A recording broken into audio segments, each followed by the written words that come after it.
適切な褒め言葉が見つかりません。リバーブの残響音は深く深く、どこまでも響く空間の広さに言葉を失います。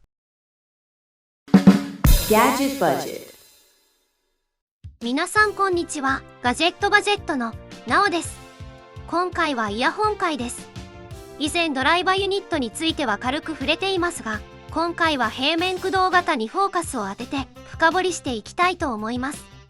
平面駆動型ドライバーといえば、イヤホン好きなら一度は憧れるあの繊細で圧倒的な解像感。でもなんとなく高いとか鳴らしにくいってイメージありませんか？平面駆動型ドライバーは薄い膜状の振動板全体に回路を配置し、磁石の間に挟んで前面を均一に振動させる構造になっています。解像度が高く、低歪み、クリアで高速な応答性が特徴。ダイナミック型に比べ音の立ち上がりが速く、繊細で音情の広い空間表現に優れていると言われています。また振動板が極めて薄く軽量なため、物理的なエイジングの必要性がダイナミック型に比べて非常に低いとされています。薄膜が金属膜や特殊な樹脂で作られており、最初から安定して動作してくれるんですね。さて今回紹介するイヤホンですが、平面駆動の定番と言われるほどオーディオファンからの評価も高いレッドショーワーの S12 プロをレビューしていきます。早速開封していきましょう。今回は Amazon で購入です。レッドショーワーは2016年に設立された中国のイヤホンメーカーです。同社は VGP アワードの受賞歴もあり、実力のあるメーカーなんです。箱はしっかりと密閉されていますね。最初に出てきたのは製品カタログでしょうか。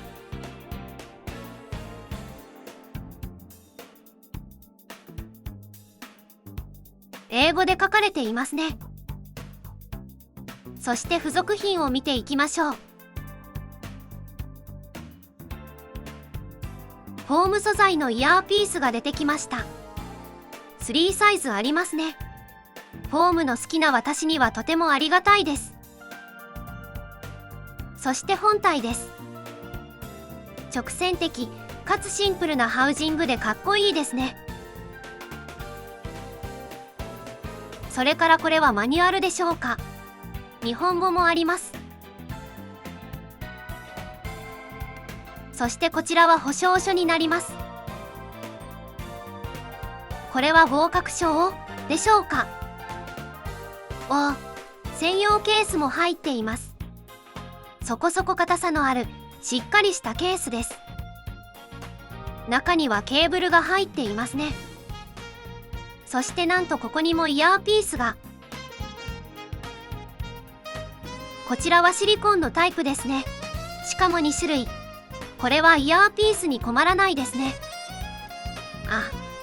シリカゲルは食べられません。それからなんとコネクタは付け替えできるタイプです。 2.5mm、3.5mm、4.4mm の3タイプが標準で付いています。イヤーピースといい、付属品が豪華。ケーブルバンドも標準装備です。これは嬉しい。ハウジング側は 0.78mm の2ピンです。はい、中身はこれで全てです。ではスペックをガジバジくん。 S12 プロか。発売はちょっと前だけど、未だに平面駆動といえば定番で名前が挙がる製品だな。ドライバーは大口径の 14.8mm。周波数特性は平均的な範囲で、感度、インピーダンスも一般的な値だけど、この製品ハイレゾ認定を受けているんだ。スペックからはわからない音が出るんだな。ちょっとロマンがあるよな。そして付属品が豊富だけど、ハウジングやケーブルの素材もとても良いものが使われているぞ。さあ、あとは音質だな。どんな音が出るか楽しみだな。じゃ、またな。そうなんです。今のところ製品のデザイン、付属品ともに文句なしなので、これで音質が良ければ最高ですね。しかし、一つ残念な点がありました。標準ケーブルですが、ここのカーブが私には合わず、しっかり耳に引っ掛けようとするとハウジングが耳から浮いてしまい、正しく装用できないんです。とても良いケーブルなだけに残念。仕方なく同じく単結晶銅銀メッキが使われている B 級アイズウィンドの付属ケーブルを使ってみました。プレイヤーはシャンリン M5 ウルトラでエイジングはしません。では早速音楽を聴いていきましょう。結果をまとめていきます。まず装用感です。金属筐体ですが耳への収まりはすごく良いです。小ぶりで軽く長時間つけていても全く疲れません。標準ケーブルはちょっと私には合いませんでしたが、微ケーブルができるのでこちらも問題なしですね。続いて音質です。全体的には寒色でも暖色でもなくバランスがいいです。ドンシャリかなと思いきや中音域もがっつり出ていますね。平面駆動にありがちなおとなしい音質なのではと懸念がありましたが、そんなことは全くなかったです。正確で原音に忠実なサウンドなのでどんな音楽ジャンルでも合うと思います。あれ、この曲こんな音鳴ってたっけと思う瞬間が必ず出てきますよ。高音はシャープでエッジの効いた音ですが、音量を上げても決して刺さる感じはありません。ストリングスやパッド系の音がとても繊細です。中音域も負けていません。ボーカルはぐっと前に来て声の質、艶、息遣いがリアルで高音や低音にうずもれることはないです。低音も弱くなく強すぎでもなく誇張もされず、とても良いバランス。輪郭がくっきりしていて長時間音楽を聴いていても耳疲れしないチューニングになっていますね。私は低音大好き人間ですが、妙に誇張されたりボンボン鳴って全体のバランスが崩れては本末転倒です。これくらいで十分なんですよね。改造感、臨場感は何と言えばよいでしょう。適切な褒め言葉が見つかりません。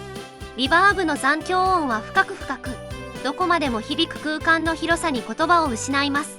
ライブ会場で拍手しているお客さんの手の大きさまで想像できるような臨場感です。あと、平面駆動型は鳴らしにくいと言われがちですが、この S12 Pro はインピーダンス16オーム、感度 102dB と比較的鳴らしやすい部類に入ります。スマホ直差しでもそこそこ音量は取れると思いますが、やっぱりドングルダックなんかを使ってパワーをかけてあげた方が本領発揮してくれますね。というわけで、レッドショーワー S12 Pro のレビューでした。結論として、このイヤホンは純粋な平面駆動を求めている方にとてもおすすめです。タドラ構成で平面駆動が入っているイヤホンも良いですが、平面駆動だけでもパワーを感じることができます。1万円、2万円クラスからステップアップしたいけど失敗したくない。バランス接続も試してみたい。そんなわがままな要望にこれ1台で全部答えてくれます。平面駆動型の入門機としても最適です。皆さんも改造感体験してみませんか？気になった方は概要欄にリンクを貼っておくのでチェックしてみてください。ではまた次のガジェットでお会いしましょう。